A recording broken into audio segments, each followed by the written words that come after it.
Hey guys, this is Austin, and today we're headed to the future.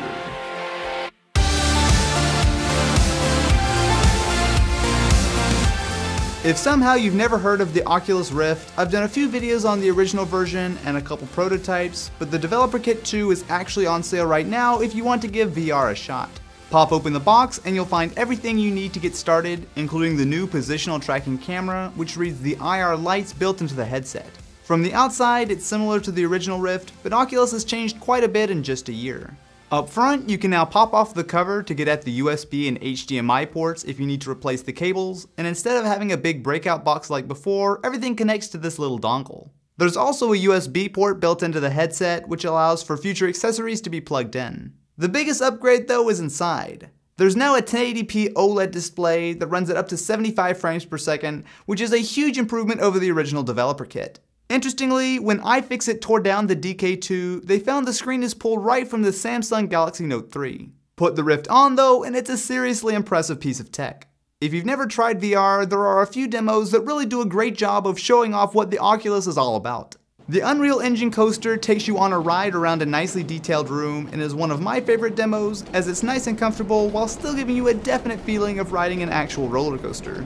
Between the accelerometer built into the headset and the new positional tracker, it does a much better job of tracking your head, allowing you to do things like lean in and out. Another great game is Couch Nights. Most of the best Oculus demos take advantage of you sitting down by putting an actual body into the game, which does a lot for immersion. Being able to look around to follow the action as if you're sitting in an actual room is easily one of the coolest VR experiences I've tried so far. Games like Impossible are a lot faster and can be a bit disorienting, but even here the DK2 is much more usable than the original. The extra resolution helps, although you can still clearly see pixels, but the faster refresh rate and quicker pixel switching time means that the entire experience is a lot more realistic with almost no smearing or blurring.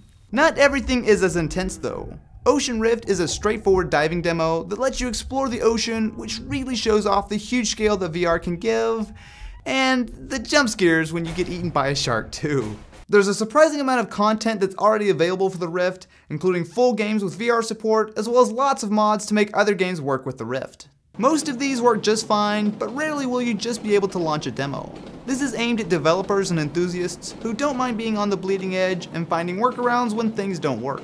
There is early support for Linux and Mac, however you basically have to use a Windows box right now. I used a PC with a Core i7 and GTX 780 which ran everything smoothly, slightly overkill, but you'll need hardware that can essentially run a pair of 1080p screens at a locked 75 frames per second to get the full experience. While the hardware itself should theoretically work on anything with an HDMI port, don't expect to be using the Oculus Rift on a console anytime soon. There is Sony Project Morpheus for the PS4, which I got to spend some time with at E3, which is similar in a lot of ways, although the screen is quite a bit better on the DK2 at the moment. The difference is that you can order the latest Oculus Rift right now, where the Morpheus is at least a year away. The DK2 is a great way to get into virtual reality, but it's not for everyone. If you don't mind spending a little time getting things to work, and understand that there isn't a massive library of VR content just yet, then for $350, the Oculus Rift Developer Kit 2 is totally worth it. However, unless you're a major nerd, it's probably best to wait for next year for the consumer version to be released, alongside major titles like Eve Valkyrie.